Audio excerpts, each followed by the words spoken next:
है last class में हम लोगों ने जहाँ तक मुझे याद है वो ये है कि प्रिपरेशन ऑफ एल्केन को खत्म कर दिया था, राइट। खत्म तो क्या, जितनी बन सकती थी कोशिश करी थी बन जाएंगी, राइट। आज हम लोग उसकी प्रॉपर्टीज देखने वाले हैं। एक बच्चा जब बीच में ब्रेक चल रहा होगा डस्टर लेके आ जाना उसके अंदर से, ठीक है। हाँ, क्योंकि मेरे को मिटाना पड़ेगा, इसलिए जो चीज़ चल रही है थोड़ा सा रह गए हैं कुछ चीज़ पॉइंट्स, तो मैं ऊपर के पॉइंट मिटाऊंगा तो इनको नोट जल्दी कर लें, ठीक है। तो डस्टर ले आना बीच में, ठीक है।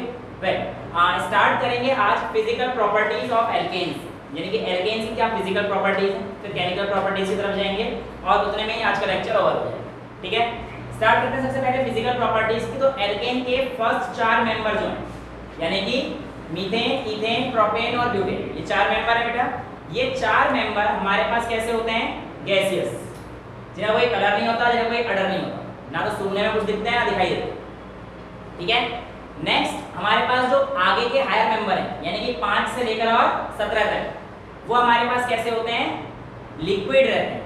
किस फॉर्म में रहते हैं, लिक्विड। और उसके हायर फॉर्म किस में रहते हैं, सॉलिड, ठीक है। तो ये 3 हमारे पास जो इनकी फिजिकल कैरेक्टरिस्टिक ये है। अब ध्यान सुनने वाला पॉइंट बहुत इंपॉर्टेंट है, ये और ये कंफ्यूज रहता है बच्चे। Alkanes are insoluble in water. Actual में जब मैं यहाँ पे पहुंचूंगा तो मैं केमिकल प्रॉपर्टीज है तो तुम्हें एक नई चीज बताऊंगा, है ना, इसलिए तुम्हें और अच्छे से पॉइंट समझ में आ जाएगा। अभी ये है कि पानी में सॉल्युबल नहीं होते क्योंकि ये पोलराइज्ड कंपाउंड नहीं है। कैसे कंपाउंड नहीं है बेटा, पोलराइज्ड कंपाउंड नहीं है, और पोलराइज्ड कंपाउंड ना होने की वजह से ये पानी में सॉल्युबल नहीं हो पाते। लेकिन कुछ ऐसे सॉल्वेंट हैं जो कि इनऑर्गेनिक हैं, जिनमें ये सॉल्वेंट हो जाते हैं, but soluble in organic, not inorganic, but they are soluble in organic solvent, जैसे कि बेंजीन हो गया, ईथर हो गया, इसमें सॉल्युबल होता है, ठीक है। अब solubility decrease with increase in molecular weight. जैसे जैसे नंबर ऑफ कार्बन्स की आप बढ़ाते जाएंगे वैसे वैसे उनकी सॉल्युबिलिटी कम हो जाएगी। सिंपल सी बात है यार, चीनी का अमाउंट ज़्यादा बढ़ा दोगे अगर सपोज करो तो घुलना तो कम हो जाएगा ना। तो ऐसे समझ लो कि solubility decreases with increase in molecular weight. यहाँ तक चीज़ें क्लियर है। नेक्स्ट पॉइंट जो है बॉइलिंग पॉइंट, अब ध्यान सुनना। Boiling point increases with increase in number of carbon chain but it decreases with increase in branching, ठीक है। अब यहाँ पर जो हमारे पास यही है, इसका जो पॉइंट है डिक्रीज इन सरफेस एरिया, इसका मतलब ब्रांचिंग से। देखो 4 कार्बन की चेन है, सॉरी 5 कार्बन की चेन है, इसका बॉइलिंग पॉइंट कितना है, 36 डिग्री सेल्सियस है। तो ये भी 5 कार्बन की चेन, बट इसमें ब्रांचिंग हो गई तो सरफेस एरिया कम हो गया। सरफेस एरिया कम हो गया तो हमारे पास क्या हो गया, बॉइलिंग पॉइंट कम हो गया। यहाँ पे और सरफेस एरिया कम हो गया। जब सरफेस एरिया कम हो गया तो और बॉइलिंग पॉइंट। लेकिन मुद्दे की बात ये नहीं है बॉस, हम लोग किताब में बहुत आसानी से देख लेते हैं कि बॉइलिंग पॉइंट कम हो जाता है with decrease in surface area, but my question is why this happen. तो बेटा इसका आंसर है, हमारे पास ये जो एल्केन्स हैं ये हमारे पास कैसे कंपाउंड है, non polar compound. Non polar compound होने की वजह से, नॉन पोलर मतलब इनके ऊपर प्लस माइनस में कोई चार्ज नहीं है, इनका डायपोल मूवमेंट 0 होता है। क्या होता है, डायपोल मूवमेंट 0 होता है। तो इनके पास कोई ऐसी फोर्स नहीं जो इनको अट्रैक्ट करके बांध के रख सके। इनके पास जो इनको बांधने वाली फोर्स है वो सिर्फ और सिर्फ बेटा वैन डर वाल फोर्स। कौन सी फोर्स है, वैन डर वाल फोर्स है, जिसकी वजह से मॉलिक्यूल्स बंधे हुए रहते हैं। वैन डर वाल फोर्स किसी भी मॉलिक्यूल के एरिया पर डिपेंड करती है। जब आप ब्रांचिंग कर देते हो तो मॉलिक्यूल स्फेरिकल होना शुरू हो जाता है। जैसे जैसे हम ब्रांचिंग बढ़ाते जाएंगे बेटा मॉलिक्यूल कैसा होना शुरू हो जाएगा, स्फेरिकल होना शुरू हो जाएगा। और स्फीयर का सबसे कम सरफेस एरिया होता है, इसी वजह से सरफेस एरिया घट गया और मॉलिक्यूल का बॉइलिंग पॉइंट भी क्या हो जाता है, कम हो जाता है, ठीक है। हम रट तो लेते हैं बहुत आसानी से, लेकिन समझना कॉन्सेप्ट को जरूरी है, ठीक है। क्लियर है वाला पॉइंट यहाँ तक। नेक्स्ट वेरिएशन मेल्टिंग पॉइंट, बहुत ही अच्छा कहानी है इसकी। एक्चुअल में कहता है कि वेरिएशन इन मेल्टिंग पॉइंट कहीं भी रेगुलर आपको नहीं दिखेगी। क्या नहीं दिखेगी, रेगुलर आपको वेरिएशन नहीं दिखेगी मेल्टिंग पॉइंट। आपको यहाँ पे एग्जांपल दूंगा वो रेगुलर दिखेगी, बट हायर सीरीज जाएंगे वो रेगुलरिटी मेंटेन नहीं रहेगी। इसका रीजन क्या है, आइए जान लेते हैं। यहाँ पर ये कहा गया है कि जो हमारे पास melting point even number of carbon chain यानी कि 2, 4, 6, 8 इनका ज्यादा पाया गया as compare to that of odd number of carbon chain. बड़ी प्रॉब्लम है। किसी से पूछा फिर कि भैया क्या रीजन हो सकता है कि इनका जो मेल्टिंग पॉइंट है ये इवन वाले में बढ़िया है, ऑड वाले में बेकार। एक जनरल ट्रेंड अगर आप ध्यान से देख पाओ तो देखो ये प्रोपेन है, प्रोपेन का मेल्टिंग पॉइंट कितना है 86 केल्विन, फिर हमारे पास ब्यूटेन है 138, फिर पेंटेन है 143। यहाँ पर आप देख सकते हो कि melting point of propane is very very less than butane, but butane और पेंटेन में बहुत ज्यादा नहीं, ठीक है आप कह सकते हो ब्यूटेन का कम है पेंटेन से, ये पेंटेन है ये प्रोपेन, तो यहाँ पर बहुत ज्यादा डिफरेंस आ गया ना, यानी ये इवन नंबर ऑफ कार्बन है उनके अंदर कुछ ऐसा फंडा था जिसकी वजह से मेल्टिंग पॉइंट में रेगुलरिटी नहीं आ पा रही। अब वो फंडा क्या था बेटा, इस फंडे को मैं आपको बताता हूँ तो आप ऐसे समझिए, मैं एक कंपाउंड बना रहा हूँ जो कि एक बार इवन नंबर में रहेगा और एक बार ऑड नंबर में रहेगा। लेट्स से मैं 6 का और 7 का मॉलिक्यूल बना, ठीक है 6 का मतलब हेक्सेन है, तो देखो 1 2 3 4 5 6 राइट, ये 6 कार्बन है, आपको दिखे हेक्सेन है, एन हेक्सेन कंपाउंड है, हेप्टेन बनाता हूँ 1 2 3 4 5 6 7 राइट। एक्चुअल में मेल्टिंग पॉइंट को डिफाइन किया गया था उसके क्रिस्टल स्ट्रक्चर से। स्ट्रक्चर में जब हमने देखा तो ये देखा कि जो इवन नंबर ऑफ कंपाउंड्स रहते हैं ना उनके जो स्ट्रक्चर होते हैं ये दोनों एंड ऑपोजिट टेल पे होते हैं, जिसकी वजह से स्टेबिलिटी आ पाती है, क्रिस्टल लैटिस में अच्छे से फिक्स हो पाते हैं, तो इनका स्ट्रक्चर सिमेट्रिकल हो जाता है। क्या हो जाता है? सिमेट्रिकल हो जाता है। लेकिन यहाँ पर देखना जरा, यहाँ पर जो दोनों एंड के चेयर है वो एक ही तरफ आ रही है, जिसकी वजह से सिमेट्री थोड़ी सी कम पाई गई थी और इसी वजह से उनका मेल्टिंग पॉइंट भी क्या पाया गया, लोअर पाया गया, किसका, ऑड नंबर कंटेनिंग स्पीशीज। आप क्रिस्टल स्ट्रक्चर की बात कर रहे हो? हाँ जी। इस स्ट्रक्चर में अगर मैं देखूं तो ऑड नंबर में सेंटर से कट कर दो सिमेट्री नहीं बेटा, वो सिमेट्री की आपकी बात वो सेंटर से काटने पर है, लेकिन जब हम स्ट्रक्चर का अरेंजमेंट देखेंगे ये वो मैक्रोस्कोपिक चीजें हैं, माइक्रोस्कोपिक क्रिस्टल स्ट्रक्चर की बात। हाँ क्रिस्टल इसके नहीं। और यहाँ पे तो बस हमें ये दिखाई दे रहा है साफ साफ कि एक ही तरफ आ रहा है, सिमेट्री नहीं है। सिमेट्री आप बीच में देखते हो, सिमेट्री की बात नहीं कर रहा मैं, रेडियल और बायलैटरल सिमेट्री निकाल रहा हूं, बायोलॉजी वाली सिमेट्री नहीं, स्ट्रक्चर में सिमेट्री नहीं है, दोनों एक ही तरफ है, एक नीचे दूसरा ऊपर होना ही चाहिए राइट। ये चीज हमारे पास आप लोगों को पूछी जाती है, और 2 के बाद 4 के बाद 6 फिर 8, इसमें ऐसे ऐसे जाकर मेल्टिंग पॉइंट बढ़ रहा है ना, यानी कि अल्टरनेट चीजें बढ़ रही हैं, एक साथ तो नहीं बढ़ा ना, बहुत ज्यादा डिफरेंस, बहुत ज्यादा डिफरेंस कब आया, अल्टरनेट पर आया, और इसीलिए इस इफेक्ट को हम लोग कहते हैं अल्टरनेशन या फिर ऑसिलेशन। ठीक है, समझ में आया? यहाँ तक किसी को कोई दिक्कत? ये फिजिकल प्रॉपर्टीज थी। कल मैंने जितने भी प्रिपरेशन ऑफ एल्केन बताई थी उसमें हर जगह मैंने एक्सेप्शन डाला था, methane can not be prepared by this method. मैंने हर जगह एक्सेप्शन डाला था कि मीथेन इससे नहीं बन सकता। तो बेटा मीथेन को बनाने का कुछ तरीका होगा, वुड्स रिएक्शन देख लो, मीथेन नहीं बन सकता, कोलवे देख लो, मीथेन नहीं बन सकता, कोरी हाउस देख लो, मीथेन नहीं बन सकता। स्टेप डाउन कर लो, तो स्टेप डाउन कर लो, वो भी है। और दूसरा मेथड है बेटा, हम लोग किसका इस्तेमाल कर लें, मीथेनाइड्स का इस्तेमाल कर लें। मीथेनाइड्स क्या होते हैं? ऐसे मेटल के कार्बाइड्स जिनकी हाइड्रोलिसिस करने पर मीथेन आ जाता है, उन्हें हम लोग मीथेन कहते हैं। और इसमें एल्यूमिनियम और बेरिलियम के कार्बाइड्स का इस्तेमाल होता है। एल्यूमिनियम का कार्बाइड हाइड्रोलिसिस करने पर मीथेन दे रहा है, इसलिए उसे मीथेनाइड बोला गया। मीथेनाइड कौन है यहाँ पे? Aluminium carbide. मीथेनाइड देख के मीथेन वाले कंपाउंड टिक करके आ जाना, ऑप्शन दे देगा कि इनमें से कौन सा मीथेनाइड है। पता ही नहीं है मीथेनाइड तो क्या टिक करोगे? कुछ नहीं है ना। तो कुल मिला के कहने का मतलब यही है कि मीथेनाइड कौन से होते हैं? जिनको हाइड्रोलिसिस कराने पर मीथेन ऑब्टेन होता है। बेरिलियम कार्बाइड B2C है ना, उसकी हाइड्रोलिसिस कराऊंगा तो हमारे पास मीथेन ऑब्टेन हो रहा है राइट। ये बाय प्रोडक्ट है बेसिकली, मेरे को मीथेन चाहिए था, ये कहानी। ठीक है, तो ये कहानी आपकी किसकी है? सारी फिजिकल प्रॉपर्टीज। यही फिजिकल प्रॉपर्टीज हैं, यही आप हेलोएल्केन से पढ़ोगे, यही आप एल्कोहल में पढ़ोगे, बहुत सारी चीजें लगभग सीधे रहते हैं। ठीक है, 12th क्लास में कुछ सेम ही चीज, कोई ज्यादा अंतर नहीं आएगा, 1-2 पॉइंट के अंदर आएंगे, वो हम लोग बात करेंगे।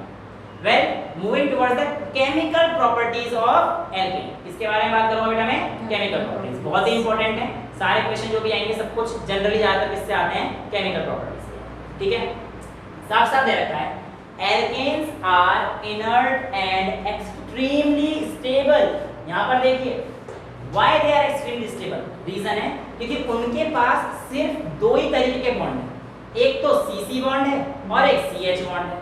अब मेरी बात ध्यान से सुनो, ये जगह छोड़ता हूँ मैं, काफी दिमाग छोड़ता हूँ, इतनी जगह बची। हाँ, तो ये CC बॉन्ड है, एक तो ये बॉन्ड है इसके पास, और दूसरा CH बॉन्ड है। बेटा इनकी इलेक्ट्रोनेगेटिव, यहाँ तो कोई इलेक्ट्रोनेगेटिविटी का डिफरेंस होगा ही नहीं, और C और H का जो इलेक्ट्रोनेगेटिविटी डिफरेंस है वो 0.69 समथिंग, जिसकी वजह से मॉलिक्यूल बहुत ज्यादा पोलर यानी कि पॉजिटिव नेगेटिव चार्ज में डिफरेंस पैदा नहीं कर सकते हैं। यानी कि मॉलिक्यूल के पास ना तो एक्सिस में पॉजिटिव चार्ज है ना ही मॉलिक्यूल के पास एक्सिस में नेगेटिव चार्ज है। अब जब ऐसा नहीं है कि मॉलिक्यूल पोलर हो ही नहीं पाए, क्यों नहीं हो पाए? क्योंकि इनके बॉन्ड ही दो हैं, एक तो CC है एक CH है, जिनमें इलेक्ट्रोनेगेटिविटी का डिफरेंस ज्यादा नहीं है। और जब इलेक्ट्रोनेगेटिविटी का डिफरेंस ज्यादा नहीं है तो जब एसिड आएगा उसको भी इलेक्ट्रॉन नहीं दे सकते, उससे इलेक्ट्रॉन नहीं ले सकते, चाहिए नहीं इसे। और बेस आएगा उसको इलेक्ट्रॉन नहीं दे सकते। ऑक्सीडाइजिंग एजेंट पे नॉर्मल जगह कोई काम नहीं दिखाता। ध्यान से सुनो, मैं लिखा रखा है अंडर ऑर्डिनरी कंडीशन ये कोई भी चेंज नहीं दिखाते, ना एसिड के लिए, ना एल्कली के लिए, ना ऑक्सीडाइजिंग एजेंट के लिए। देखिए, they are not affected by acid, alkali and oxidizing agent under ordinary conditions. तो जितनी भी कंडीशन है आप समझ लेना है ये विगरस कंडीशन है, उत्तेजित कर कर कर एल्केन को धक्का दे देकर पुश किया गया है कि तू रिएक्शन कर, वरना रिएक्शन आसान नहीं है। ठीक है, पढ़ाई करते हैं, जैसे पढ़ाई करते, शाबाश बच्चा बहुत सही कह रहा है, जैसे पढ़ाई करते हैं। हम तो सर करते नहीं, तो धक्का दे के जब आप बोलते तब काम दिखा देते हैं, अपने आप से तो हमने करना नहीं है ना बेटा। हाँ, ऐसे सिलेक्शन होता है, शाबाश। आज तक कब हुए जब अपने आप काम नहीं किया? आज तक हाँ आपने काम भर कह रहा हूँ, आज तक आपने अपने बच्चा तो और महान कहता है मैं अपने आप से एक क्वेश्चन नहीं करूंगा। हाँ, जो आप कहोगे वो तो कर लूंगा, अपने आप से मैं एक क्वेश्चन नहीं करूंगा। तो अपने आप से नहीं करना, ये एल्केन है बेसिकली। एल्केन है, एल्केन का मतलब अपने आप ही कुछ है ही नहीं, लेकिन हाँ जब काम कराओगे तो काम कर लेना। ठीक है, तो ये कहानी एल्केन की भी है। अब हम लोग इसमें केमिकल प्रॉपर्टीज में पहला पढ़ने जा रहे हैं, किसका? हैलोजिनेशन। किसका पढ़ने जा रहे हैं बेटा? हैलोजिनेशन। हैलोजिनेशन बेसिकली सच बताऊं तो एक सब्स्टिट्यूशन रिएक्शन। कैसे रिएक्शन है? सब्स्टिट्यूशन, यानी कि किसी चीज को हटाकर उसकी जगह पर कोई आके बैठ रहा है। जैसे कि अगर मैं इस बच्चे को हटा के इसकी जगह पर बैठ जाऊं, इसे फ्री कर दूं और मैं यहाँ पे आके बॉन्ड बना दूं, तो ये मैं सब्स्टिट्यूट हो गया ना। तो halogenation is a type of substitution reaction, right? कैसे हो रहा है आइए देखते हैं। मैंने पहले करा हैलोजिनेशन, ध्यान सुनना, CH4 + Cl। हैलोजिनेशन में एक्सटर्नल एजेंट का इस्तेमाल किया जाता है। आपकी किताबों में यूवी लाइट लिखा होगा, मैंने सनलाइट लिख दिया क्योंकि सनलाइट में यूवी लाइट तो होती है।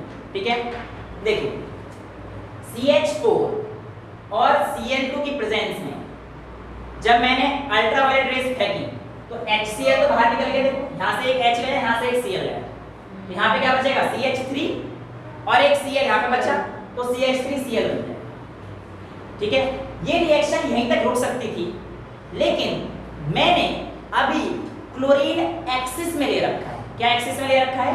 क्लोरीन एक्सिस में ले रखा है। और क्लोरीन एक्सिस में लेने की वजह से जब तक कंपाउंड में हाइड्रोजन मौजूद है तब तक रिएक्शन चलती जाएगी, और ऐसी रिएक्शन को हम लोग बोलते हैं चेन रिएक्शन। क्या बोलते हैं बेटा? चेन। क्योंकि क्या देख के बाद चेन बनती जाएंगी। देखो CH3Cl बना, अभी हाइड्रोजन था, इसमें से एक बार HCl निकल जाएगा, एक H निकल गया तो मतलब CH2। Cl तो एक्सिस में है ना, Cl की कमी नहीं है, तो CH2Cl2 बन जाएगा। समझ में आ गया? फिर एक बार हाइड्रोजन निकाल दो तो CH Cl3 बन जाएगा, एक और हाइड्रोजन है अभी, स्कोप है, फिर CCl4 बन जाएगा। ये हो गया chloromethane, dichloromethane, chloroform, carbon tetrachloride. ठीक है, ये रिएक्शन सिर्फ तब के लिए वैलिड है क्लोरीनेशन की जब आपका क्लोरीन एक्सिस में लिया गया।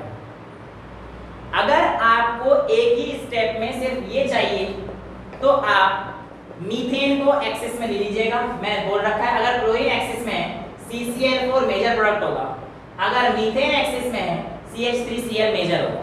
ऐसा क्यों?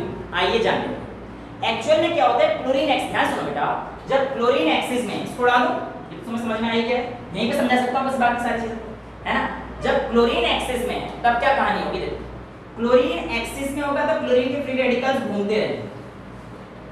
जब भी आपके पास CH3 को कुछ भी दिखेगा, CH3 तो बेचारे काम है, तो मॉलिक्यूल में सराउंडिंगनेस किसकी ज्यादा है? क्लोरीन के फ्री रेडिकल की, तो ये जाकर इस पे अटैक करेगा ना। इसलिए हमारे पास ये जो कंपाउंड है बार-बार क्लोरीन ज्यादा अमाउंट में होगा, हाइड्रोजन हटता जाएगा, क्लोरीन से जुड़ता जाएगा, क्लोरीन से जुड़ता जाएगा, इसलिए हमारे पास फाइनली वो प्रोडक्ट मिलेगा जिसमें क्लोरीन ज्यादा है। फाइनली वो प्रोडक्ट मिलेगा जिसमें क्लोरीन ज्यादा है। लेकिन अगर आप मीथेन ज्यादा डाल दो, क्लोरीन कम कर दो, सराउंडिंग में मीथेन ही मीथेन है, मीथेन ही मीथेन है, तो क्या होगा, जो Cl होगा उसके पास जाके एक मिल जाएगा कहानी।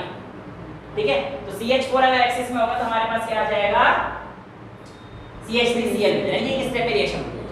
अब एक थी thermal decomposition, sorry not thermal decomposition, thermal chlorination. ये हमारे पास मैकबी और हेयर ने कराई थी। इसमें आपके पास CH4 की Cl के साथ रिएक्शन कराई थी, टेम्परेचर हाई कर दिया, ठीक है, कंट्रोल्ड रिएक्शन थी, इसलिए आपको बस यहीं तक मिल गया और कहानी खत्म, लेबोरेटरी में करेगा मैकबी और हेयर की रिएक्शन।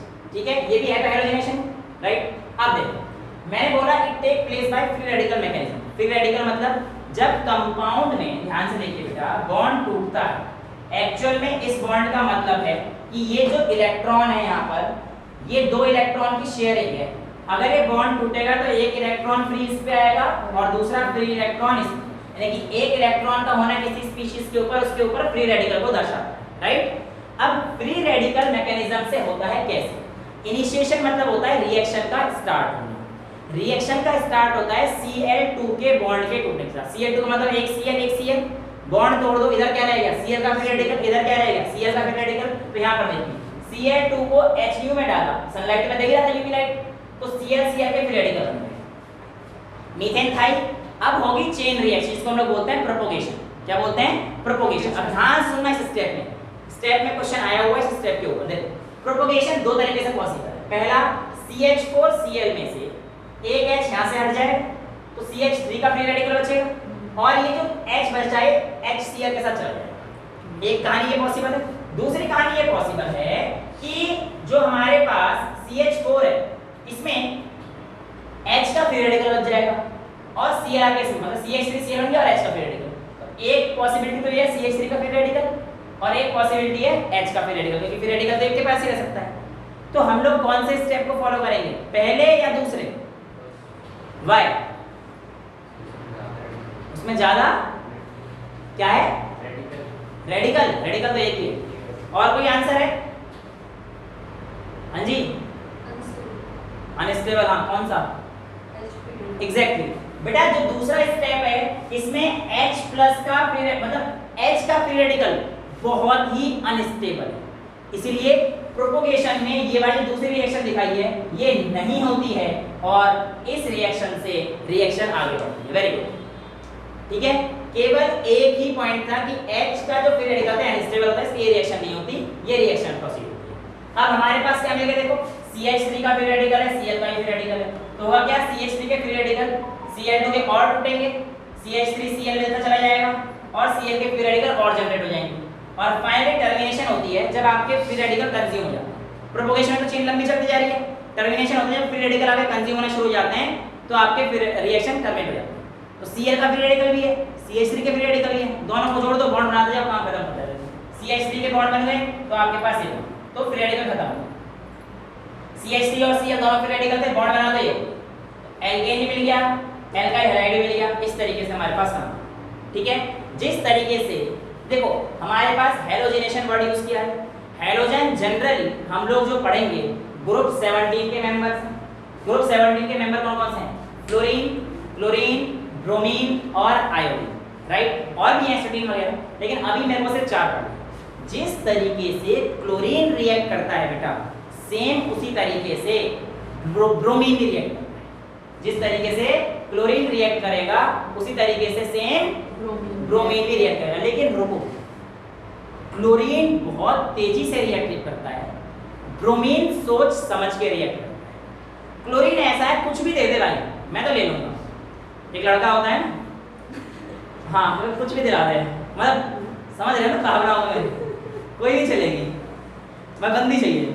लेकिन ब्रोमीन है भाई, ऑडी वाली लूंगा मैं, जिसके पास ऑडी है मतलब ब्रोमीन बहुत सिलेक्टिव है और chlorine less selective but reactive बहुत ज्यादा है। उसका मन ही ऐसा है, कोई भी ज्यादा चल जाएगा अपना काम, तो बस बंदी चाहिए उसे, उसका कोई मतलब नहीं है। 1 डिग्री की हो, 2 डिग्री का, 3 डिग्री का, कोई दिक्कत नहीं। लेकिन ब्रोमीन के टर्शियरी वाली है, मैं बात तभी करूंगा, यानी कि 3 डिग्री की ऑडी वाली होनी चाहिए। ये ऑल्टो वेल्टो से नहीं पढ़ने वाला, ठीक है। खैर अब देखो कहने का मतलब क्या है, ध्यान सुनो। सेकंड में लिखिए, chlorine is not much selective. Why? यहाँ पे बताया था कि reactivity of chlorine towards primary secondary and tertiary, यानी कि जो primary carbon, secondary carbon, tertiary carbon होंगे उसकी तरह जो क्लोरीन का रिएक्टिविटी ऑर्डर है वो होता है 1, 3.8 और 5। बस कितना? 1, 3.8 और 5। लेकिन अगर ब्रोमीन की रिएक्टिविटी की बात करोगे प्राइमरी सेकेंडरी टर्शियरी की तरह, तो ये प्राइमरी के 1, जैसे ही आपकी मारुति ऑल्टो के बाद Hyundai वरना होंडा सिटी पे जाएगी तो 172, और जहां उसे ऑडी और BMW दिख गई वहां 16 से। रिएक्टिविटी देखो ब्रोमीन भाई कितनी तगड़ी है। क्लोरीन कहता है अरे अपना कोई फर्क नहीं, साइकिल पे ही काम चला दूंगा, है ना। लेकिन इस बंदे को ऑडी चाहिए। देखो ऑडी से कितना बड़ा फर्क आता है, मैं तुम्हें आज दिखाता हूं। ऐसा नहीं है कि ऑडी मार्केट में ऐसी जगह बनाएगी, देखो आज कितना फर्क है। मैं आपसे कहता हूं आपके पास रेशियो है, अमाउंट कितना बनेगा मेरे पास प्राइमरी प्रोडक्ट और टर्शियरी प्रोडक्ट। आप सेकेंडरी का भी निकाल सकते हो इस तरीके से, primary upon secondary, secondary upon tertiary, किसी का भी निकाल सकते हो। मैंने एक्सट्रीम ले लिया फर्स्ट प्रोडक्ट, आप किसी का भी निकाल सकते हो, ठीक है। कितना है कैसे निकालते देखिए, number of primary hydrogen upon number of tertiary hydrogen into reactivity of primary upon reactivity of tertiary. और रिएक्टिविटी की वैल्यू मैंने आपको दोनों केस में दे दी, राइट। हेलो क्लोरीनेशन के लिए क्लोरीन के लिए भी दे दी और ब्रोमीन के लिए भी, राइट। इतनी कहानी समझ में आई। मैंने कहा क्लोरीनेशन कर रहा हूं मैं आइसोब्यूटेन की, 1 2 3 4 आइसोब्यूटेन, राइट। आइसोब्यूटेन में देखो प्राइमरी कार्बन वो जिसके पास और कोई कार्बन अटैच नहीं है, तो देखो ये प्राइमरी कार्बन, ये प्राइमरी कार्बन, ये प्राइमरी कार्बन, तो प्राइमरी हाइड्रोजन कितने हो गए, नंबर ऑफ प्राइमरी हाइड्रोजन कितने हो गए इसमें 3 6 9 हाइड्रोजन दिख रहे हैं, तो नंबर ऑफ प्राइमरी हाइड्रोजन हो गए 9 upon number of tertiary hydrogen. Tertiary carbon वो जिसके आसपास 3 कार्बन की सराउंडिंग हो, 1 2 3 एक ही कार्बन है, और इसका हाइड्रोजन कितने हैं 1, तो 9/1 multiply by reactivity of 1 degree. किसकी भी बात कर रहे हैं क्लोरीनेशन के लिए, रिएक्टिविटी ऑफ 1 डिग्री कितनी थी 1, तो 1। रिएक्टिविटी ऑफ टर्शियरी 5, तो 5, 9/5 9/5 आ गया, राइट। यहां तो कोई क्लियर नहीं है। अब percentage of primary, percentage of primary क्या हो जाएगा 9, भाई प्राइमरी तो ऊपर वाला है 9 अपॉन टोटल कितना होगा 5 40, तो 9 अपॉन 14 into 100। देखो प्राइमरी से इसका यील्ड आया 64.28, और टर्शियरी से भी कम नहीं आया है। टर्शियरी में देखो 5 आया था ना, टर्शियरी में 5 आया, 9/5 में 5 टर्शियरी का है, 9 प्राइमरी का है। 5 अपॉन 14 into 100 35.7, 100 में से माइनस करके भी निकाल सकते थे और वैसे, राइट। ये कहानी क्लियर हो गई। यानी कि ये टर्शियरी के साथ, प्राइमरी के साथ, सेकेंडरी के साथ अच्छी खासी रिएक्शन दिखा रहा है बाबू। क्लोरीन में कोई दिक्कत ही नहीं है, एडजस्टेबल है बंदा।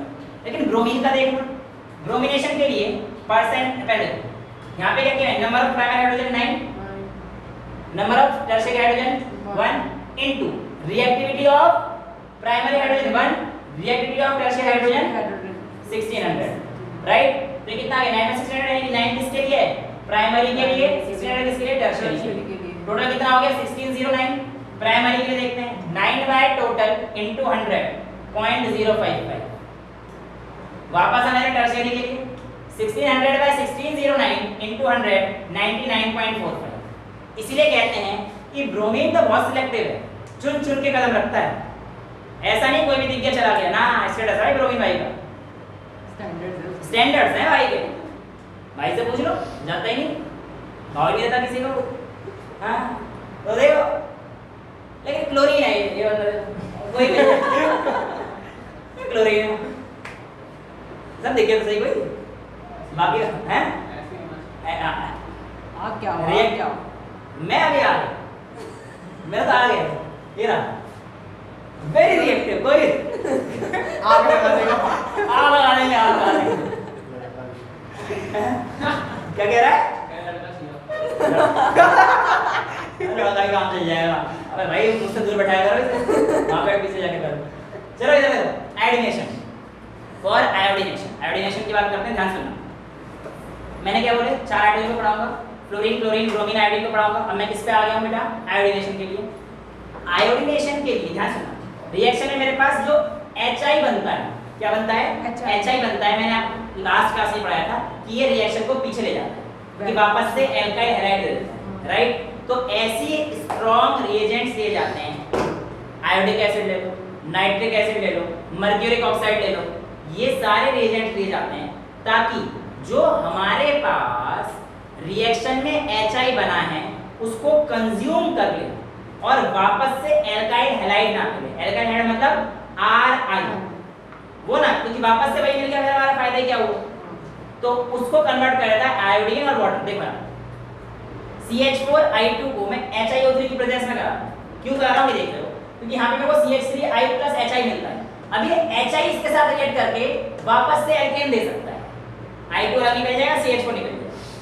लेकिन इस स्टेप को रोकने के लिए मैं क्या करता हूँ, इस HI की रिएक्शन कराता हूँ HiO3, यहाँ डाला है ना मैंने HiO3, तो इसकी प्रेजेंस में कहानी क्या होती है कि 3I2 अलग और पानी अलग, तो कहानी HI यहाँ पे सारा कंज्यूम हो जाता है और जो हमारे पास काम है वो चलता है। मैंने आपको कल दिखाया था रेड फास्फोरस वाली बात, ठीक है, उसमें मैंने आपको HI की कहानी बताई। नेक्स्ट है फ्लोरीनेशन। फ्लोरीनेशन, फ्लोरीन बहुत ज्यादा रिएक्टिव है, फ्लोरीन बहुत ज्यादा रिएक्टिव है और इस कारण से हम लोग डायरेक्ट फ्लोरीनेशन कभी भी नहीं करा सकते। इसके केस में सिर्फ और सिर्फ हैलोजन का एक्सचेंज किया जा सकता है, यानी कि कहीं पे ब्रोमीन होगा उसकी जगह जाकर आप बैठ जाओगे, फ्लोरीन बन जाएगा। मैंने क्या कहा था, मैं फ्लोरीन, ऑडी वाली की मेहनत करी होगी ब्रोमीन में लेकिन मेहनत जाके कौन बैठेगा, फ्लोरीन, तो एक्सचेंज कर सकता है उस, ठीक है। तो मैंने कहा था फ्लोरीन में दिमाग लगाने वाला काम करो, समझ में आ गया लड़का? इधर देखो, इधर देखो, तू ही कह रहा था, तू ही कह रहा था, अच्छा क्या देखो, अच्छा इधर देख रहा हूँ इधर देख रहा है। CH3Br ये हैलोजन है, ये हैलोजन है, AgF की प्रेजेंस में ये जो Br है इसी जगह जाकर फ्लोरीन पहुंच जाएगा और AgBr बन जाएगा। देखो फ्लोरीनेशन हो गई ना, CH, ये एल्काइल फ्लोराइड मिलता है, डायरेक्ट फ्लोरीनेशन पॉसिबल नहीं होती क्योंकि रिएक्शन बहुत ज्यादा एक्सप्लोसिव है। ये रिएक्टिविटी मैंने आपको शायद कल लिखवा दिया था, हैलोजेंस की रिएक्टिविटी मैंने आपको लिखवाई थी, फ्लोरीन की followed by chlorine, bromine, iodine, याद है ना? सो फ्लोरीनेशन के केस में हम लोग क्या करते हैं, हैलोजन एक्सचेंज कराते हैं और इस रिएक्शन का नाम है आज की दूसरी नई रिएक्शन जिसका नाम है स्वार्ट्ज रिएक्शन। तो आपको यहाँ पे दिख रहा है स्वार्ट्ज रिएक्शन मैंने लिखी है।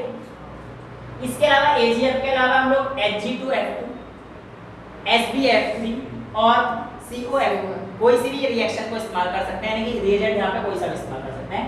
फ्लोरीन के साथ कंपाउंड को हैलोजन एक्सचेंज कराया, ठीक है, ऐसे होता है। ये रिएक्शन हम लोग 12th में पढ़ेंगे, बिल्कुल सेम डिट्टो। इसके अलावा ऐसा नहीं है कि सिर्फ और सिर्फ हम लोग जो है ये फ्लोरीन के लिए कर रहे हैं, हाँ अच्छा, ऐसा नहीं है कि सिर्फ हम लोग केवल फ्लोरीन के लिए कर रहे हैं, हम लोग इसे आयोडीन के लिए भी कर सकते हैं। आयोडीन केस में सेम नहीं होगा, हैलोजन एक्सचेंज होगा। देखो जरा यहाँ पे, लेकिन इस बार sodium iodide in the presence of dry ether, बहुत इंपॉर्टेंट है रिएजेंट, रिएजेंट के बिना काम नहीं होगा। देखो यहाँ पर काम है ये आयोडीन के लिए RX, कोई भी R हो सकता है, R का मतलब कोई भी नंबर होगा, RX plus NaI sodium iodide, तो क्या हो जाएगा Ri प्लस NaX, तो आयोडाइड बन गया और NaX, और ध्यान सुनना X यहाँ पर केवल और केवल क्लोरीन और ब्रोमीन हो सकते हैं, फ्लोरीन का नहीं है पॉसिबल।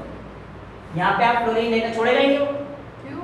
बहुत इलेक्ट्रोनेगेटिव है बेटा, नहीं छोड़ता, बॉन्ड अच्छा बन जाता है। हाँ, किसी मियां बीवी में बहुत ज्यादा प्यार है, कोई तीसरा बंदा आके तोड़ देगा, नहीं तो हो सकता ना ऐसे, हर कोई ऑडी से प्यार थोड़ी करता है, कोई ना कोई तो होगा जो बीवी से प्यार करेगा, हैं? चलो देखो इधर ध्यान से, अच्छा इसका नाम लिखा मैंने, फिंकल, हाँ इसका नाम है फिंकल स्टील, FINKELSTEIN, खुद देख लेना वैसे फिंकल स्टील, ठीक है। तो हम लोग कह सकते हैं इतना कुछ देखने के बाद कि टर्शियरी रिएक्शन की जो टर्शियरी कंपाउंड थे, टर्शियरी कार्बन थे, उनकी रिएक्टिविटी सबसे ज्यादा है। तो हम लोग कह सकते हैं रिएक्टिविटी ऑर्डर जो आता है सब्स्टिट्यूशन का, वो टर्शियरी में सबसे ज्यादा, फिर सेकेंडरी और फिर प्राइमरी। इसका अगर रीजन पूछोगे तो रीजन ये होता है क्या कि हमारे पास जो टर्शियरी कार्बन होता है ना, उसका जो फ्री रेडिकल होता है सबसे स्टेबल होता है, और मोरोवर बॉन्ड तोड़ने में, ध्यान सुनना, ये CH3, ये CH3, ये इधर CH3, ये CH, ये बॉन्ड तोड़ने में आसान होता है एज कंपेयर टू C के H के 3 बॉन्ड। ये प्राइमरी कंपाउंड, ये प्राइमरी कंपाउंड और ये टर्शियरी कंपाउंड, ठीक है। तो ये बॉन्ड तोड़ना आसान है एक CH का, लेकिन ये बॉन्ड तोड़ना 3 CH से एक तोड़ना मुश्किल है, ठीक है। तो इसीलिए हमारे पास स्टेबिलिटी का ऑर्डर क्या आता है, ये, ठीक है। तो यहाँ पे हमारी हैलोजनेशन खत्म। यहाँ तक किसी बच्चे को कोई डाउट है? पक्का आगे चल सकते हैं। अगला है नाइट्रेशन। अब सारी चीजें जल्दी जल्दी खत्म हो जाएंगी, 2-2 मिनट की है सर। नाइट्रेशन का मतलब है NO2 का जोड़ना, एल्केन के ऊपर NO2 का जोड़ना। ये मेरे पास 1 2 3 4 ब्यूटेन है, ब्यूटेन में मैंने नाइट्रिक एसिड डाला, टेम्परेचर याद रखना 573 केल्विन। ध्यान सुनना इस चीज को बेटा, मैं जो चीज बताने जा रहा हूँ वो ये है कि ये जो नाइट्रेशन यहाँ पे HNO3 के वेपर्स लिए, क्या लिया मैंने, वेपर, ठीक है। तो ये वेपर फेज नाइट्रेशन, कौन सी नाइट्रेशन है, वेपर फेज नाइट्रेशन। बेटा वेपर फेज नाइट्रेशन हमारे पास केवल तभी पॉसिबल होती है जब आपके पास नंबर ऑफ कार्बन 5 तक सीमित है, यानी कि for carbon species less than 6 तक के लिए आप वेपर फेज नाइट्रेशन कर सकते हैं। इसकी खासियत ये है कि जितने भी नंबर ऑफ प्रोडक्ट पॉसिबल है नाइट्रेशन के सारे आ जाएंगे। क्या बोला मैं, जितने भी नंबर ऑफ प्रोडक्ट पॉसिबल है, 4 कार्बन लिए ना, 4 के जितने भी आपके आइसोमर्स बन सकते हैं, 4 के 3 के जितने बन जाएंगे, 2 के 1 के जो भी बन जाएंगे सब। देखो मैंने कोशिश करी है 1 2 3 4 कार्बन NO, फिर ब्रांचिंग बना दी 1 2 3 4 कार्बन NO, फिर ये देखो 1 2 3 4 NO, लास्ट में था ये सेकंड पे आ गया 2 नाइट्रोब्यूटेन हो गया। यहाँ पर देखो 1 2 3 4 ये शायद सेम हो गया, नहीं 2 मिथाइल 2 नाइट्रो प्रोपेन हो गया, है ना। सारे पॉसिबल मतलब सारे पॉसिबल आइसोमर बन सकते हैं। 4 के खत्म हो गए, फिर देखो 3 से 1 2 3 से बन जाएंगे, यहाँ पे 3 से बन गए, फिर 2 से भी 3 से बन गए, 2 से 1 से, मतलब जितने भी पॉसिबल आइसोमर्स आपके हो सकते हैं 4 3 2 1 सबसे बना देता है। किसमें, केवल और केवल वेपर फेज में, ध्यान रहे वेपर फेज में। इसे हम लोग कहते हैं क्रैकिंग, मतलब टूटना, क्रैकिंग मतलब टूटना। लेकिन यही काम अगर मैं लिक्विड फेज में करूंगा और उन फेज में जहाँ पे कार्बन की संख्या 5 से ज्यादा यानी कि 6, तो सिर्फ और सिर्फ एक ही प्रोडक्ट पॉसिबल है। उसमें क्या होता है बेटा, C6H14 का मतलब है कार्बन के 6 और H के 14 हैं, एक H हटेगा तो कितना आ गया H13, इस H को हटाकर NO2 खुद जड़ जाता है और बस ये कहानी यहीं पे समाप्त हो गई। तो यहाँ पर ये चीज दिखा गया है कि C6H14 में नाइट्रोजन जब हमने कराया 8 से 10 ATM पे होता है, ठीक है। तो C6 ये हो गया, no cracking is seen in liquid phase. ये वाली जो कहानी है कौन सी की है, लिक्विड फेज, ये कौन सी है, वेपर फेज। एक इसकी है वेपर फेज की और बी किसकी है, लिक्विड फेज। अंतर क्या है, इसमें हम लोग HNO3 के वेपर्स लेते हैं और इसमें हम लोग कंसंट्रेटेड HNO3 लेते हैं। इसमें प्रेशर का कोई रोल नहीं है, इसमें 8 से 10 ATM का प्रेशर होता है और क्रैकिंग ना देख पाने का, क्रैकिंग मतलब ना टूट पाने का एक मेन रीजन ये होता है कि अंदर हाई प्रेशर चीजें करती है। 8 से 10 ATM का प्रेशर वाकई में बहुत हाई प्रेशर, ठीक है। तो यहाँ पे कोई चीज ऐसी नहीं, ठीक है। नेक्स्ट है सल्फोनेशन। वेल, कार्बन जिनकी संख्या 5 तक वो बहुत ज्यादा एफिनिटी नहीं दिखाते हैं टुवर्ड्स सल्फोनेशन, सल्फ्यूरिक एसिड की तरफ ज्यादा प्यार दिखाते नहीं हैं। लेकिन जो कार्बन की संख्या इनकी 6 से 6 हो जाएगी, 6 से ज्यादा हो जाएगी, हाँ वहां पर वही एक H हट जाएगा, सिर्फ एक H हट जाएगा, उसकी जगह SO3H आ जाएगा। ये सब अंडर विगरस कंडीशन है, याद रखना ये सब अंडर विगरस कंडीशन है। Please keep this thing in mind, right. अब यहाँ पर आप लोगों को एक चीज, एक्चुअली जो एल्केन है ना, ये मुझे एग्जैक्ट याद नहीं है, तो ग्रीक है, लैटिन वर्ड है, ग्रीक वर्ड है या फिर ये लैटिन वर्ड है, ये पैराफिन से है। कहाँ से है, एल्केन को पैराफिन बोलते हैं, पैराफिन, वो वैक्स के लिए नहीं है, वो पैराफिन वैक्स का मास्क यूज करते हैं। पैराफिन का मतलब है, पैराफिन की स्पेलिंग याद है क्या है, पैराफिन की स्पेलिंग पता है, PARAFFIN, ठीक है। पैराफिन एक्चुअल में पैरा का मतलब होता है लिटिल और एफिन का मतलब होता है एफिनिटी। तो लिटिल एफिनिटी, तो मैंने यहाँ पे आपको लिखवाया था ना, they are inert and extremely stable. Affinity का मतलब उनके पास एफिनिटी है, किसी और से प्यार करने का मतलब ही नहीं है उन्हें, रिएक्ट करा रहे हैं और नहीं जबरदस्ती करा रहे हैं इसलिए कर रहे हैं, वरना वो खुद से आराम से बहुत स्टेबल। आपकी तरह, हाँ मेरी तरह, अभी तक ठीक है। 27 में चलो अब देखो जरा आगे देखते हैं, ये समझ में आ गया आप लोगों को, यहाँ तक कोई दिक्कत नहीं है। सल्फोनेशन क्लियर है, क्रैकिंग है, अभी इस पॉइंट को समझाऊंगा। SO3H जोड़ दिया है मैंने, एक हाइड्रोजन हटा के SO3H जोड़ा, ये सल्फोनेशन है। सल्फोनेशन जहाँ पे भी कहूंगा आपको क्या जोड़ना है, सल्फर कंपाउंड में SO3H, किसकी प्रेजेंस में, कंसंट्रेटेड H2SO4। वैसे तो आप कोलियम का इस्तेमाल भी कर सकते हैं और पानी भी डाल सकते हैं, बट वो हम लोग बड़ी क्लासेस में सीखेंगे, 12th क्लास में सीखेंगे, ठीक है। तो जो हमारे पास 12th क्लास में हम लोग कोलियम से करना सीखेंगे, बट अभी के लिए आप यहाँ पे समझो, जुड़ेगा वहां पे भी SO3H, बस रिएजेंट चेंज है, जुड़ेगा वहां पर भी SO3H, बस रिएजेंट चेंज हो, जुड़ना वही है, जुड़ना वही है और कुछ भी नहीं। H2S2O7 वो इन द प्रेजेंस ऑफ वाटर जोड़ना, बस सेम ही है, ठीक है। वो हाईली कंसंट्रेटेड हो जाता है और भी यील्ड अच्छी आती है, बाकी बस और कुछ कांटेक्ट प्रोसेस के केस में काम आता है। देखो क्रैकिंग, क्रैकिंग का मतलब क्या है, टूटना। तो यहाँ पे क्रैकिंग यही है कि इसका मतलब होता है थर्मल डिकम्पोजिशन ऑफ एल्केन, यानी कि एल्केन को गर्म करके तोड़ दो, एल्केन को गर्म करके तोड़ दो। यहाँ पर देखो जैसे कि ये एल्केन, इसके केस में एल्कीन भी आ सकते हैं, हाइड्रोजन भी आ सकते हैं, लोअर मेंबर भी आ सकते हैं, उतने मेंबर भी रह सकते हैं। जैसे कि आपने यहाँ पर प्रोपेन लिया तो देखो मीथेन आ गया प्लस इथीन आ गया, प्रोपेन का प्रोपीन बन गया प्लस हाइड्रोजन भी बाहर निकल गया, यानी कोई भी चीज पॉसिबिलिटी है, कुछ भी लोअर भी हो सकता है, एल्कीन भी बन सकता है, ठीक है, हाइड्रोजन भी एमिट हो सकता है। तो पूछा जाता है कि किसमें हाइड्रोजन और ये सब पॉसिबिलिटी है, तो आप समझना है हमने क्या कराई है उसकी पायरोलिसिस कराई, क्या कराई है पायरोलिसिस कराई। या ध्यान रखना एल्केन में कौन कौन से बॉन्ड मैंने शुरू में बता दिए, केवल दो ही बॉन्ड है, या तो CC बॉन्ड है या फिर CH बॉन्ड है। जब भी मेरे को क्रैकिंग के दौरान C और H का बॉन्ड तोड़ना होगा तो मेरे पास जो कैटलिस्ट होंगे वो होंगे क्रोमियम, वैनेडियम और मोलिब्डेनम। और जब मेरे को C का बॉन्ड तोड़ना होगा तब मेरे पास जो कैटलिस्ट होंगे जिंक ऑक्साइड, सिलिकॉन और एल्यूमिना। सिलिकॉन नहीं, सिलिका और एल्यूमिना बोलते हैं, बेसिकली रिएक्शन में आ जाता है इसलिए सिलिका और एल्यूमिना बोलते हैं, ठीक है, कैटलिस्ट के फॉर्म में बोलता हूं, सिलिकॉन नहीं बोलता, कैटलिस्ट के फॉर्म में सिलिका और एल्यूमिना हो जाएगा, ठीक है। तो यहाँ पर आप लोगों को ये भी पता होना चाहिए। नेक्स्ट एनसीईआरटी कहती है डोडेकेन, जो कि एक इंपॉर्टेंट कंपाउंड है किसका, केरोसिन ऑयल का। डोडेकेन को जब हम लोग तोड़ते हैं तो हेप्टेन और पेंटीन में टूटती है, बाकी और बाय प्रोडक्ट निकलते हैं। तो देखो डोडेकेन है, डोडेकेन मतलब C12H26 और एक इसकी प्रेजेंस होता है प्लेटिनम पेडेल निकल भी 973 केल्विन, 973 केल्विन। ये किसमें टूट रहा है, हेप्टेन और पेंटीन, पेंटेन नहीं पेंटीन। ये भी क्वेश्चन आ रखा है कि डोडेकेन टूटेगा तो और उसी पैरालिसिस कराएंगे तो कैसे टूटेगा, तो बच्चे हेप्टेन और पेंटेन पढ़ लेते हैं। पेंटेन नहीं है, पेंटीन है, एक एल्केन है एक एल्कीन। अभी बताया मैंने आपको कि पायरोलिसिस में एल्केन भी हो सकता है, एल्कीन भी हो सकता है, लोअर मेंबर भी हो सकते हैं, हाइड्रोजन भी हो सकता है, हायर मेंबर नहीं होंगे। तो पर इसके अंदर ये दो फिक्स है। हाँ ये डोडेकेन के लिए कि जब ये टूटता है पैरालिसिस करता है तो ये हमारे पास ही है। इसके अंदर कोई और रैंडम प्रोडक्ट नहीं और भी निकलते हैं अदर प्रोडक्ट्स, पर वो अदर प्रोडक्ट्स हाँ वो क्या है अब मेरे को नहीं पता है ना, बेकार के होंगे छुटपुट से। वेल नेक्स्ट है आइसोमेराइजेशन। हायर क्यों नहीं होता बता रहे थे बेटा हायर कैसे हो जाएगा, कोई भी चीज 5 की उसमें 6 कहां से ले आओगे, नहीं हो सकता ना possibility, right, got it. Isomerization, isomerization मतलब होता है to reduce the surface area. Isomers बनते क्यों इनके, ताकि उनका सरफेस एरिया क्या हो जाए बेटा, कम हो जाए। आइसोमेरिज्म में क्या होता है, सरफेस एरिया कम होता है। देखो यहाँ पे तो दिख रहा होगा ये ब्यूटेन है, इंपॉर्टेंट क्या है reagent AlCl3 in the presence of HCl या फिर AlBr3 in the presence of HBr भी यूज कर सकते। जैसे Cl है तो HCl यूज करो, Br है तो HBr यूज करो, ठीक है। तो यहाँ पे कोई से भी यूज कर सकते हो।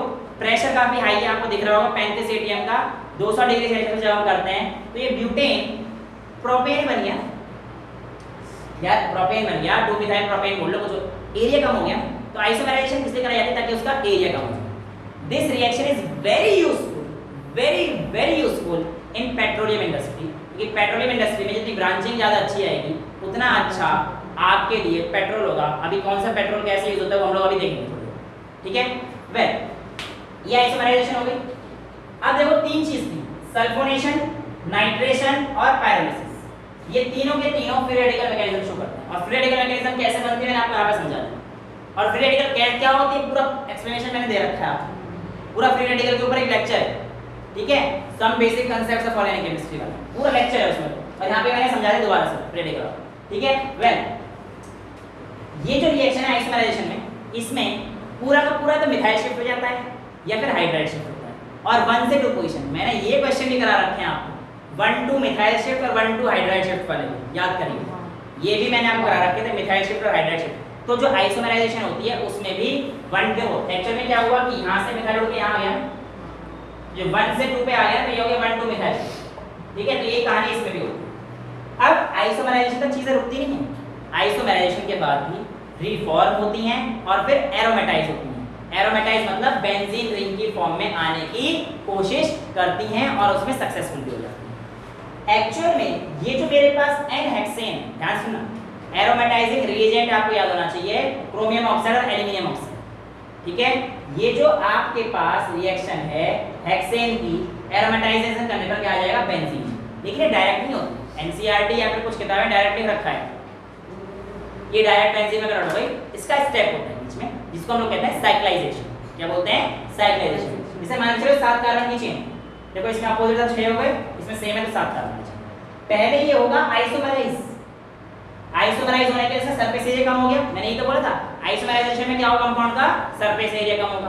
परफेक्ट।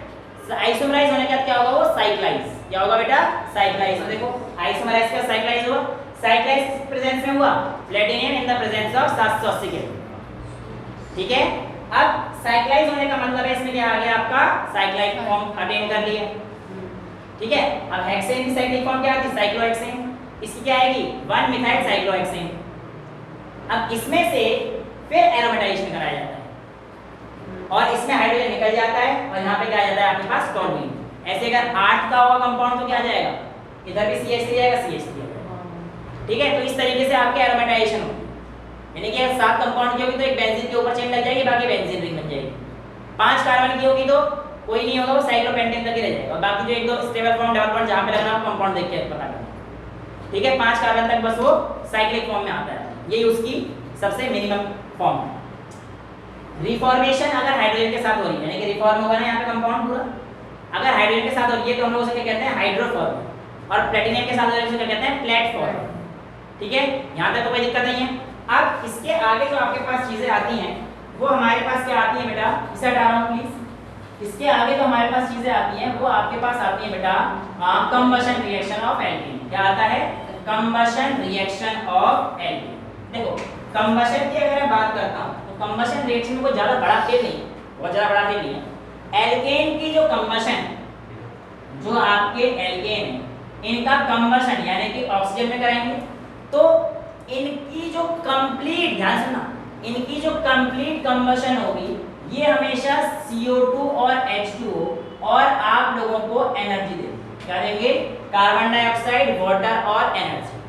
यही जो एनर्जी है इसके दौरान रिलीज होने वाली प्रोसेस रिलीज हो रही है, तो ये रिएक्शन सारी कैसी होगी, पहले तो एक्सोथर्मिक, और इसी एक्सोथर्मिक प्रोसेस को आप लोग अपने घरों के LPG में इस्तेमाल करते हो, जिसमें कि आप लोगों का ब्यूटेन, आइसोब्यूटेन, कुछ अमाउंट बेटा प्रोपेन भी होता है, और उसकी स्मेल आती है वो सल्फर की वजह से आती है। मरकैप्टो कंपाउंड्स होते हैं, उसकी वजह से उसकी LPG की स्पेसिफिक स्मेल होती है। ठीक है, तो आपसे कंपोनेंट पूछेगा तो लोअर मेंबर, आपको बोला था मैं लोअर मेंबर गैस रहता है और gas can be compressed easily, और इसीलिए वो आसानी से कंप्रेस होकर आप लोगों के तक पहुंच जाता है। तभी तो आपके घरों का सिलेंडर जलता रहता है, गैस जलती रहती है, पर चल जाता है ना कि अच्छा खासा 1-1.5 महीने तक अच्छे तरीके से खाना बनाओगे। अब दिन भर गैस पूरा छोड़ोगे तो फिर नहीं चलता। खैर ये आपको कहानी समझ में आ गई। फॉर एग्जांपल मैं लेता हूं C3H8+O2, बैलेंस करेंगे, यहाँ पे वैसे 2n+1/2O2 आ जाता है। ठीक है, और यहाँ पे हमारे पास n-1 H2 आ जाते हैं और n CO2। ठीक है, तो बेसिकली यहाँ पर आ जाएगा आपके पास CO2 + H2 + n, right. Balance नहीं सिखा रहा यार मैं, 10th क्लास के बच्चे हैं, 12th में आने वाले हैं। ठीक है, तो कहने का मतलब ये है कि ये वैल्यू जो है सारी की सारी आप लोगों की बैलेंसिंग आपको आनी चाहिए। तो यहाँ पे क्या दे रखा है CO2 + H2, लेकिन ये क्या है ओनली फॉर कंप्लीट कंबशन। किसके लिए बेटा? Complete combustion.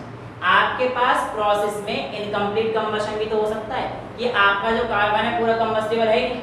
अगर ऐसे केस में जब आपके पास इनकम्प्लीट कंबशन रहता है, कैसा रहता है इनकम्प्लीट, तो इनकम्प्लीट के केस में नॉट ओनली CO बेटा, नॉट कंपल्सरी कि सिर्फ CO है। जैसे कि आप अगर मीथेन का अगर इनकम्प्लीट बोलोगे तो ठीक है, मैं ये बात कह भी सकता हूँ, लेकिन इसके अलावा कई जगह पर आप लोगों को ये भी मिल जाएगा। ठीक है, ये भी मिल जाएगा। आप यहाँ पे ऐसे करोगे तो ठीक है चल जाएगा काम। ये वाली जो फॉर्म है ये कार्बन ब्लैक, तो इनकम्प्लीट कंबशन अभी बैलेंसिंग छोड़ देते हैं, आपको कहां से करना, तो उसने बोला कि CO स्पेसिफिक, इसलिए मैंने आपको बैलेंस कर दिया। ये कंपलसरी नहीं है कि सिर्फ CO आएगा। इनकम्प्लीट कंबशन ऑफ कार्बन के दौरान कार्बन मोनोऑक्साइड रिलीज होती है, और इनकम्प्लीट कंबशन के दौरान ही आपका कार्बन ब्लैक भी रिलीज होता है। ये जो कार्बन ब्लैक है इसको आप प्रिंटर की इंक वगैरह में इस्तेमाल में लाते हैं, राइट। यहाँ तक चीजें क्लियर है, यहाँ तो किसी बच्चे को कोई दिक्कत नहीं है। नेक्स्ट हमारे पास जो इसका लास्ट टॉपिक है वो है ऑक्सीडेशन। क्या है? एल्केन की ऑक्सीडेशन। बेटा to be very honest, alkane का आराम से ऑक्सीडेशन तो हो नहीं सकता, इसे हटा दूं, एल्केन का आराम से ऑक्सीडेशन तो हो नहीं सकता, 10 तो पढ़ा है मेरे पास, तो इसे तो रहने देता हूँ, इसे यहाँ, ठीक है। एल्केन का आराम से ऑक्सीडेशन नहीं हो सकता, स्पेशल एजेंट्स चाहिए होते हैं। क्या चाहिए होते हैं? स्पेशल एजेंट्स चाहिए होते हैं। जैसे कि अगर मैं मीथेन की बात करता हूँ और इसकी मैंने कराई ऑक्सीडेशन कॉपर के साथ, इसमें कॉपर के साथ 200 डिग्री सेल्सियस, इस पे करा दी मैंने 200 डिग्री, तो ऐसे केस में मेरे पास जो प्रोडक्ट ऑब्टेन आएगा वो आएगा मीथेनॉल। क्या आता है बेटा? मीथेनॉल। अगर इसी मीथेन की मैं ऑक्सीडेशन कराता हूं मोलिब्डेनम के ऑक्साइड से, इससे मोलिब्डेनम के ऑक्साइड से, तो जो प्रोडक्ट मेरे पास आता है उसका नाम होता है एल्डिहाइड। मोलिब्डेनम का ऑक्साइड क्या देगा बेटा हमारे पास? एल्डिहाइड, ठीक है। और अगर मैं ध्यान सुनना, टर्शियरी कंपाउंड है, टर्शियरी एल्केन, लेट्स से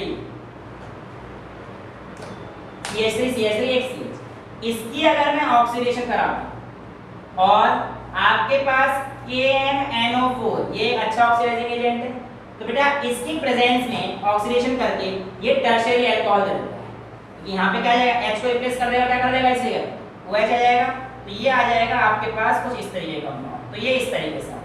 हालांकि अगर मैं ट्रांजिशन एलिमेंट्स लेता हूँ, जैसे कि CH4 ले लिया मैंने, ऑक्सीडेशन कराई और किसकी प्रेजेंस में कराई? मैं ट्रांजिशन एलिमेंट ले रहा हूँ, लेट्स से Cl, और उसका सॉल्ट लेना पड़ेगा, कार्बोक्सिलिक एसिड का सॉल्ट लेंगे, तो CH3 COO और Mn लेता हूँ, तो बेटा मेरे पास जो कंपाउंड यहाँ पे लिया गया है इसी का कार्बोक्सिलिक एसिड ऑब्टेन हो जाता है। यानी ऑक्सीडेशन पॉसिबल है, सीधा कार्बोक्सिलिक एसिड पॉसिबल है, बट आपको यहाँ पर ट्रांजिशन एलिमेंट का इस्तेमाल करना पड़ता है। और ट्रांजिशन एलिमेंट होता है डी ब्लॉक एलिमेंट, उसमें अगर हम लोग करेंगे तो इसके दो मॉलिक्यूल होते हैं, तो ये हमारे पास CH3 COOH में कन्वर्ट, तो ये किस में कन्वर्ट हो गया? एसिड में।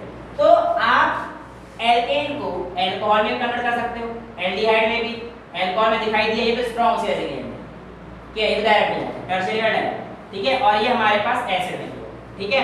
अब मेरी एक दो बात सुनिए, मीथेन जो आपका कंपाउंड है इसको हम लोग मार्श गैस भी बोलते हैं, क्या बोलते हैं? Marsh gas. इसके अलावा एल्केन का काम और कहाँ पे आता है आप लोगों को पता तो नहीं होगा, एक्चुअल में जो आपका पेट्रोल आता है वो हमारे पास इस फॉर्म का होता है, चाहे पेट्रोल है कोई भी है, हमारे पास एविएशन फ्यूल जो एरोप्लेन में फ्यूल डलता है वो आपकी जो बसों में और कारों में फ्यूल डलता है वो नहीं होता, वो फ्यूल अलग होता है। क्या होता है एक्चुअल में गैसोलाइन में हमारे पास जो चीज़ें कंपाउंड है वो हमें देखनी होती है कि हमारे पास, जैसे हमें पता नहीं कि यहाँ का पेट्रोल खराब है या वहाँ का पेट्रोल अच्छा है या प्लेन का पेट्रोल अच्छा है, कैसे पता पड़ता है? उनके ऑक्टेन नंबर, इससे पता पड़ता है बेटा ऑक्टेन नंबर। एक्चुअल में ऐसे कंपाउंड जिनका ऑक्टेन नंबर 100 से ज़्यादा है वो बहुत अच्छे होते हैं, और ऐसे कंपाउंड्स जिनका ऑक्टेन नंबर 0 या कम है वो बेकार।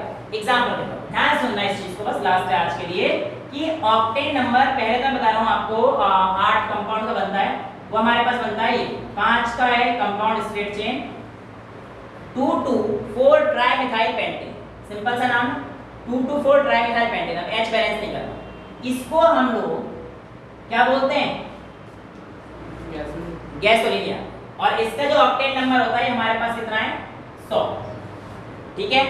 और जो हमारे पास सीधा एन हेप्टेन होता है, एन हेप्टेन, इसका आता है 0, इसका आता है 0, है ना। तो देखो मतलब ब्रांचिंग और ऐसा करने का कितना डिफरेंस आ गया। मैंने तो बोला आपको कि इसका क्रैकिंग का काम बहुत ज्यादा है, क्योंकि तोड़ना है, ब्रांचिंग करनी है, आइसोमेराइजेशन करना है, इतना ब्रांचिंग करेंगे उतना अच्छा रहता है। और ब्रांचिंग करने से इंजन, हाँ बेटा, इस कंपाउंड के जितनी आपके पास प्रोडक्ट में इस कंपाउंड की वैल्यू होगी वो उसका ऑक्टेन नंबर, और इन दोनों कंपाउंड ऑब्वियसली बात है सिर्फ ये तो होगा नहीं ऑक्टेन का, कंपाउंड मिक्सचर इसका भी होगा, तो इसका जो एवरेज निकालेंगे वो उसका ऑक्टेन नंबर है। और कंपाउंड इतना ये होगा वो 100 लिखा जाएगा, ये पाएगा 0 लिखा जाएगा, फिर एवरेज निकाला जाएगा, ठीक है बेटा। अब देखो सबसे बढ़िया जो हमारे पास पाया जाता है वो पाया जाता है आपका इसका 2,2,3 ट्राइमिथाइल ब्यूटेन, इसका जो ऑक्टेन नंबर होता है ना 125 होता है, और यही आपके हवाई जहाज में भरा जाता है, यानी कि हवाई जहाज बेसिकली वो फ्यूल भरा जाता है जिसका ऑक्टेन नंबर ग्रेटर देन 100, ठीक है। और जो एन नॉनेन है, एन नॉनेन, इसका जो ऑक्टेन नंबर होता है तो नेगेटिव में होता है, जैसे फेंक देना चाहिए, ठीक है। तो ये जो कहानी है आपके पास, एल्केन का यूज कहां पर है पता होना चाहिए। एलपीजी मैंने आपको बता दिया, ये आपका ऑक्टेन नंबर। अब आप पेट्रोल में ऑक्टेन नंबर वगैरह करते रहते हो, पता तो होता नहीं है। सीटीएन नंबर भी होता है, सीटीएन भी यहीं से आता है, बेसिकली कितनी ब्रांचिंग है वो उसका सीटीएन नंबर से आएगा। कंपाउंड में कितने ऑक्टेनल कंपाउंड कितना है उससे ऑक्टेन नंबर पता पड़ेगा, ब्रांचिंग कैसे हुई, आइसोमराइजेशन कैसे हो रही है उससे उसका सीटीएन नंबर आएगा। तो हमारे पास हाई ऑक्टेन नंबर होना चाहिए और लो सीटीएन नंबर होना चाहिए, लेकिन ब्रांचिंग ज्यादा तो सीटीएन नंबर कम रहता है। तो for a good fuel octane number should be high and cetane number should be low, ठीक है, समझ में आ गया। तो ये कहानी थी हमारे पास एल्केन के केमिकल रिएक्शंस की। नेक्स्ट क्लास से हम लोग एल्कीन्स का शुरू करेंगे। आज के लिए इतना ही रखते हैं। That's all for today, thank you so much.